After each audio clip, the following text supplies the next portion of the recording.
Okay, I'm back again with another video showing you how to repair a laptop AC adapter. But this video is a little bit different from the one I showed you last time. Last time I was working with my old Dell Inspiron 2200, which basically had no power at all. Basically the battery cells had died and the AC adapter was bad. So it was just a paperweight. I showed you how to repair the AC adapter on that, which happened to be connected to the motherboard. That was a little bit more of a difficult repair because you had a confined space in between different components on the motherboard that you were running into while you were trying to solder. And you actually had to remove all the components of the computer to extract the motherboard, which was a little bit more difficult to do than what we're going to be doing today. Today we're working with my 7-year-old HP ZE2000. Basically it has similar problems. The AC adapter is going bad. For some reason, even though it's 7 years old, the battery still works in it. I'm surprised at that. But like I said, the AC adapter, it's a little bit easier to repair on this, but I mean, it had a lot more damage than that Dell. Basically, this one completely stopped working. But before it did, it would get very hot. When it was shorting out, sort of melted the plastic around here. Honestly surprised it didn't catch on fire. Now I did go ahead and take a look at this before I started this video. Took it apart already, and basically the problem is that the stem at the back has a connection to an actual circuit on that little intermediate connection in between the motherboard and where you plug in this cord. Now that has come loose, and also the actual frame for this is a plastic square, and like I said, this is getting so hot it melted, so the stem sort of slipped out of place there, and also at the motherboard where it lost a little bit of solder and wasn't making metal to metal contact. Only thing I'm going to do today is solder the stem back in place so that it's nice and straight, doesn't move around when you plug it in, and also make sure that the stem is connected completely to the metal contact at the base of the AC connector, so that it will constantly keep power connected no matter which way you move the cord or if you move the laptop around. So let me get right into that. Okay, here's your AC connector for the ZE2000. Like I said, it works off an intermediate connection. Basically, there's your side that you plug in your power cord to. And basically there's the receiving end from your motherboard. After removing the two screws, basically it just slides out, and as you can see, it actually is a separate AC connector to connect to the motherboard. Don't ever try to plug your AC cord directly into this, simply because I guess there's some sort of difference in voltage on this one. That's why I don't know if it's either increasing or decreasing the voltage before it gets to the motherboard, but basically this is here for a reason, to protect the motherboard. Don't plug it into there because you're going to end up frying something. Actually, I did have to remove the optical drive and a couple of screws off the top plate to get to the bottom case, because it was holding part of the top case, part of the bottom case down from the top case, I mean. And basically, after removing those screws, I was able to get to this connector. Let me turn on my camera light here, give you a better shot. Here's the AC connector. That's usually where it goes bad. If I can get it focused here, you can see I did a little patchwork.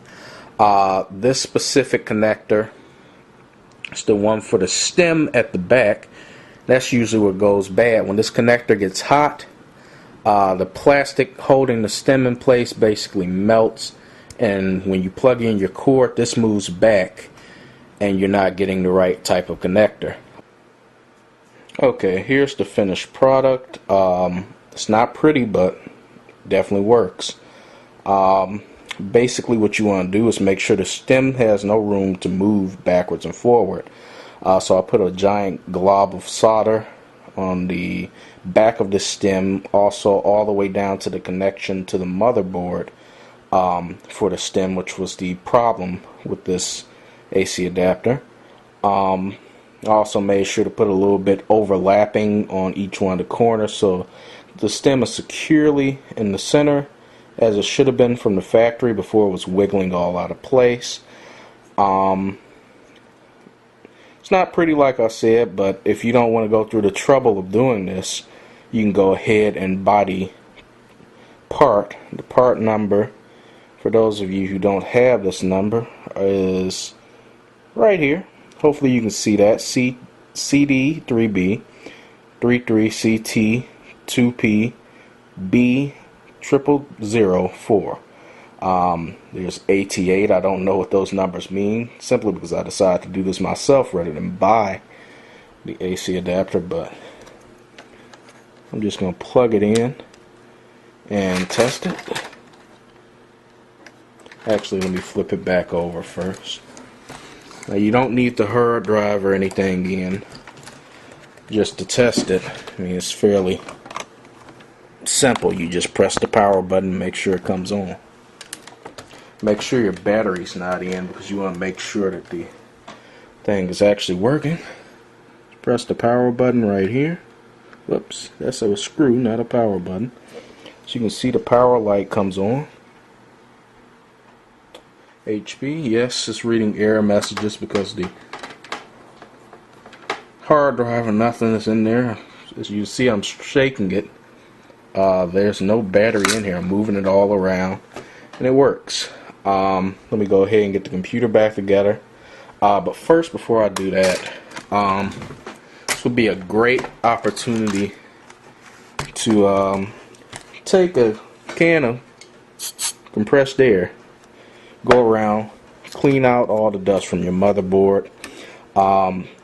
Just hold your finger against the fan so it doesn't overspin and damage itself when you're cleaning out the dust from that. Also, it's a good idea to take the heatsink off of the processor and video card. Check to make sure that the thermal paste on both of those still in relatively good condition. In my case, the thermal paste on the video card was in relatively good condition. There was hardly any thermal paste on the processor, and it was pretty cruddy and dried out, so I went ahead to see if I can find it.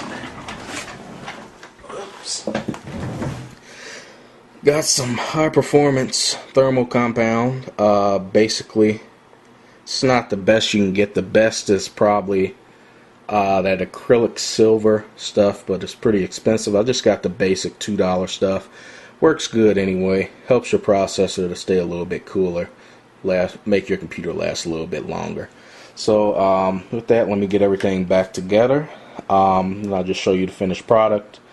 So I already showed you my sloppy work did work. As did my sloppy work in my old Dell over there. But let me go ahead and get it back together, and then I'll show you the final product. Okay, I've gotten everything back together.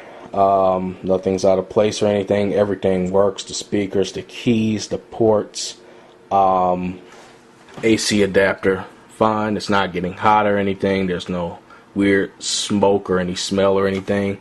Everything generally is working great. It was a pretty easy repair to do.